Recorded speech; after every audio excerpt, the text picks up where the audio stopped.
Magandang araw o gabi po ulit sa lahat. Nandito po muli ako to share yung kapahayagan po ng Lord para sa bawat isa po sa atin. And I pray po nawa ay sabay-sabay po tayo muling matuto, mapalakas, mabigyang pag-asa ng mga salita, mga katuruan na maririnig po natin sa gabing ito. At bilang introduction po, dahil I believe na maigsi lang naman po itong i-share ko po sa inyo, ito pong i-exhort ko po sa inyo, ay uumpisahan ko po ang aking sharing sa isang kwento tungkol po sa na-experience ko bago ako nag-come up sa ganitong teaching. Kasi po, nung ito pong kapahayagan ng Lord na ito ay nagsimula noong Friday last week. Kasi po, habang nagpipreach si Ate Roma, sabi ko agad, Lord, grabe naman yun. As in, talagang yung bawat salitang inaano sa atin na Ate Roma nung mga time na yun, yun talaga yung na-experience ko. Sabi niya, grabe Lord, sapul na sapul yung nararamdaman namin or yung na-experience ko. I believe ng bawat isa po sa atin din yung time na yun. Gusto ko din Lord yung ganun, yung talagang kung ano yung pangangailangan ng anak mo or namin sa susunod na linggo, yung kailangan ng spirit namin, kailangan ng isip namin, ay yun din yung maipahayag sa aming kalagitnaan sa susunod na Biyernes. Pero Lord, what is your message for us? Sabi ko, what is the verse? What do you want me to share to them? Sabi ko, habang nagpipreach nito sa Ate Roma, grabe kasi yung presence talaga ng Lord during that time. And nag-pop up po sa akin sa mind ko yung sinabi po ni Pablo. At first, hindi ko nga po alam na si Pablo ang nagsabi nun. Pero yung verse kasi, although familiar po ako sa verse na yun, pero hindi ko alam na si Pablo yung nagsabi. Or sa Philippians pala yun. Ang exact po kasi sa akin is, to live is for Christ, and to die is gain. Alam ko pong may verse na ganun. Kasi diba po, kahit saan naman, paulit-ulit lang yung verse na naririnig natin. Pero hindi ko talaga alam kung sino ang nagsabi, kung saang book sa Bible yun matatagpuan. And sabi ko, to live is for Christ, and to die is gain. Hanggang sa sinearch ko po siya. And then nakita ko po na, sa Philippians pala yun. Philippians din po yung topic natin noong time na yun. Sabi ko, oo nga. Dito mo din ako, Lord, dinadala sa Philippians. So, nung una po, sabi ko, bakit kaya ito nasabi ni Pablo? Yung to live is for Christ and to die is gain. What is the context? Doon po ako nag-come up. Hanggang sa Friday po yun. Sabado na, wala pa akong, sabi ko, Lord, paano kaya ito? Medyo naano na, paano kaya to, Lord? Wala pa akong detail. Wala pa akong kung paano ko i-exhort, paano ko i-deliver tong message na to. Wala pa akong na-arrange na outline. Friday, Saturday po yun ng umaga, wala pa rin. Hanggang Sunday, wala pa rin. Yun pa ding verse na yun. Yun lang. That verse alone, Philippians 1:21 nga lang po isa lang. Yun lang. Wala pa rin hanggang sa pinakinggan ko yung intro ni Ate Arlene nung Sunday. Ang sabi niya po dun, Lord, 1 week na lang, wala pa akong outline. 1 week na lang, hindi ko pa alam kung anong ibabahagi ko sa aking mga kapatid. Sabi ko, Lord, ganun din po ako. Sabi ko, Lord, ako din. Pareho kami, ang galing naman. Hanggang sa, nakikinig ako ng preaching ni Ate Arlene. Hanggang sa sinabi ni Ate Arlene dun na, we are living on a shakeable world. But, kailangan as believers, whether is shakeable or not, tayo ay magkaroon ng unshakable faith. Sabi ko, ang galing naman nun. Oo nga, no? Unshakable faith in unshakable world. Hanggang sa doon na po ako nagkaroon ng idea.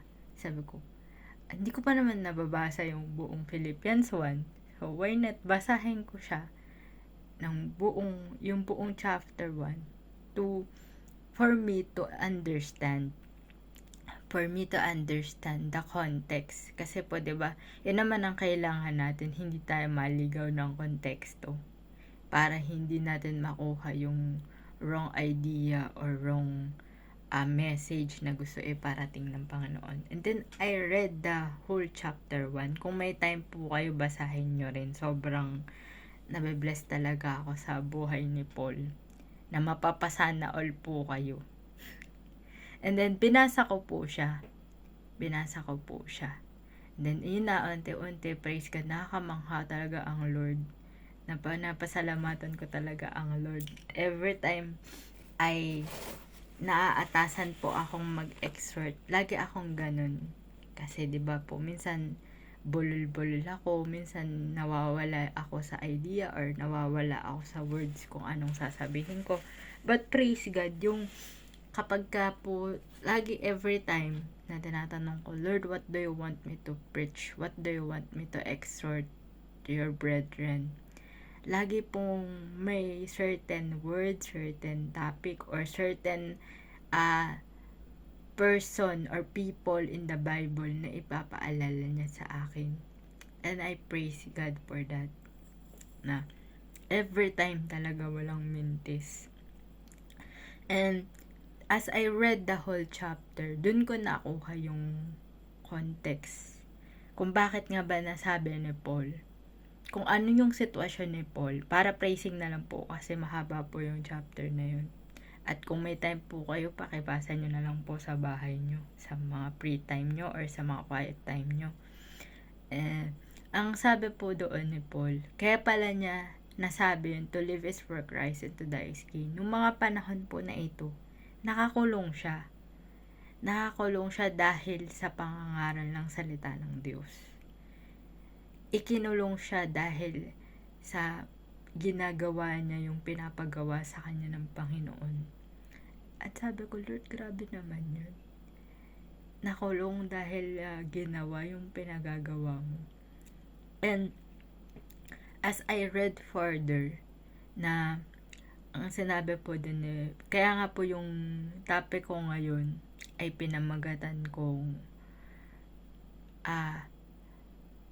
persevere to preach. Kasi po, dun ko nakita or dun ko na-realize yung grabe yung perseverance ni Paul. Even kahit na nakakulong na siya, kahit na, di ba po, kahit sino naman, pag nakulong ka, parang feeling mo, katapusan na ng buhay mo or katapusan na ng mundo mo. Game over na for you pagka nakakulong ang isang tao. Kasi wala talagang kalayaan. Dun ka lang sa isang lugar, sa isang sulok, sa isang specific na lugar. Hindi ka pwedeng lumabas, wala kang pwedeng makita, or may makakausap ka man, pero limited. Swerte na kung may kasama ka sa selda or sa kulungan. Kaya mahirap po ang isang sitwasyon ng pagkakakulong. And, diba? Kaya kailangan talaga na malakas ang loob. Kailangan po talaga natin ng Lord. Kasi may sabi nga po ni Ate Roma last week, diba? Kahit naman mga Kristiyano na tayo, ay hindi pa rin tayo exempted makaranas ng mga hindrance ng buhay, ng mga persecution, ng mga problema, ng mga alalahanin sa lahat ng aspeto ng buhay natin. Laging present pa din yan. Pero ang kaibahan lang po natin at patuloy nating ipinagpapasalamat sa Lord ay yung meron tayong Panginoon, meron tayong Diyos na handang makinig sa atin hanggang dumamay, tumulong at magpala sa atin regardless of anong sitwasyon, gaano man yan kahirap. Alam natin na walang mahirap sa Panginoon. So, makibasa po kayo sa akin. Ayan, tapos na introduction. Makibasa po kayo sa akin sa Hallelujah. Sa Philippians chapter 1 verse 20 to 21. Babasahin ko po siya sa Tagalog kasi po nagandahan ako sa kanya sa Tagalog. Grabe yung impact niya sa akin nung binasa ko yung Tagalog version. Ang sabi po dito sa verse 20, malaki ang hangarin at pag-asa ko na hindi ako mapapahiya, kundi tulad ng dati, magkakaroon ako ng lakas ng loob para sa pamamagitan ng buhay at kamatayan ko ay maparangalan si Kristo. Verse 21, sapagkat para sa akin, ang buhay ko ay para kay Kristo. At kung mamatay man ako, kapakinabangan ito sa akin dahil makakapiling ko na siya. Amen. God bless the reading of His Word. Diba po napakaganda? Na kahit na nakakulong si Paul, punong-puno pa rin siya ng perseverance na ipangaral yung salita ng Lord. Alam niyang hindi siya mapapahiya dahil marami na siyang naturuan, marami na siyang nabahagian ng salita ng Diyos kahit na nakakulong siya. So, sinabihan niya yung mga yun na ipagpatuloy nyo para praising. Again, kung babasahin nyo po yung full chapter, sinabihan niya yung mga nabahagian na niya o yung mga na share na niya ng salita ng Lord, na sinabihan na niya yung mga nakapakinig sa kanya na ipagpatuloy, ibahagi. Huwag manghinawa sa pagbabahagi ng salita ng Diyos. Ano man ang sitwasyon, ano man ang dahilan o rason na pwedeng makapagpahinto, ay huwag hihinto. Patuloy lang na ibahagi ang salita ng Diyos para sa nakararami. Kahit na maging kapalit pa yung buhay niya, ay patuloy pa rin siyang mabubuhay. Patuloy pa rin hanggang sa kanyang kamatayan. Mamatay man siya, ay maligaya siyang mamamatay. Dahil alam niya na makakasama niya si Lord sa eternity. Di pa po napakasarap noon magkaroon ng ganong faith na makapagpatuloy even in the midst of uncertainties. Dahil hindi naman niya alam kung kailan siya lalaya. Hindi niya alam kung anong pwedeng mangyari sa kanya sa kulungan. Pero dahil nga punong-puno siya ng presence ng Lord, punong-puno siya ng pagmamahal ng Lord at pagmamahal sa Diyos, confident siya. Persevere pa din siya to preach the word, to remind each and everyone to continue the race for the Lord. Even ang kapalit man ay buhay natin. Kaya din naalala ko din po yung patotoo ng isa nating kapatid, si Kuya Rodney, kung matatandaan niyo, di ba? Nakulong din po siya pero hindi siya nawalan ng pag-asa dahil punong-puno siya ng mga pangako ng Panginoon sa puso niya. At iyon yung paulit-ulit niyang dinideclare, paulit-ulit niyang inaalala, paulit-ulit niyang binabalikan kapag siya ay pinanghihinaan na ng loob sa loob ng kulungan. At bilang sinabi nga rin po ni Ate Arlene sa kanyang preaching po kahapon, na tayo ay nasa broken world, fallen world, shaken world. Kaya kailangan tayo ay magkaroon ng unshakable faith. So, para pong mapatunayan na tayo ay unshakable sa faith natin kahit na ang dami-dami na pong nangyayari sa ating paligid, ay patuloy pa rin po tayo na gawin isa pamuha yung mga pangaral ng Lord sa atin. Yung mga naririnig po nating katuroan ng Lord na kagaya po nito. And magkaroon din po nawa tayo ng burden na magpatuloy sa pangangaral ng salita ng Diyos. Dahil sa dami po ng nangyayari, alam naman po natin na unti-unti nang nawawalan ng pag-asa ang mundo, especially yung mga hindi pa po nakakilala sa Panginoon. Magkaroon po nawa tayo ng burden na ma-share sa kanila yung salvation. At nawa ay magkaroon po tayo, as I end, magkaroon po tayo ng faith na kagaya ng kay Paul, na hanggang sa huling hininga niya, kung mamatay man siya dahil sa pangangaral ng salita ng Diyos, for the sake of the gospel, for the sake of the Lord, ay matagpuan siya or madatnan siya ng Lord na ginagawa or ipinagpapatuloy yung pinapagawa sa kanya ng Lord. At bilang believer, bilang follower of Christ, bilang child of God, yun din po, 'di ba, yung purpose natin, na hanggang sa huling hininga natin, hanggang sa bago natin ipikit yung mga mata natin or maubos yung lakas na meron tayo, ay matagpuan tayo ng Lord na ibinabahagi yung salvation niya. Matagpuan niya tayong naglilingkod sa Kanya hanggang sa huling lakas, hanggang sa huling hiningang meron tayo. And yun lamang po, nawa sa maiksing katuroan po na ito ay patuloy po nating pagbulayan or mag-reflect po tayo sa ating mga sarili. Kung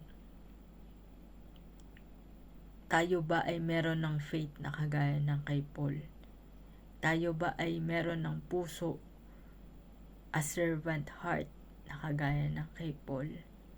That regardless of his situation that he's into during that time, his eagerness to preach the gospel, to remind each and every one of the gospel of the Lord, is nandun pa rin. Yun lamang po, nawa pare-pareho po tayong na-refresh, napalakas, na-revive, at na-motivate to call in action our faith, to act our faith, to walk by faith for the Lord, for the sake of the Lord and for the sake of the gospel. Yun lamang po. God bless you all and thank you po.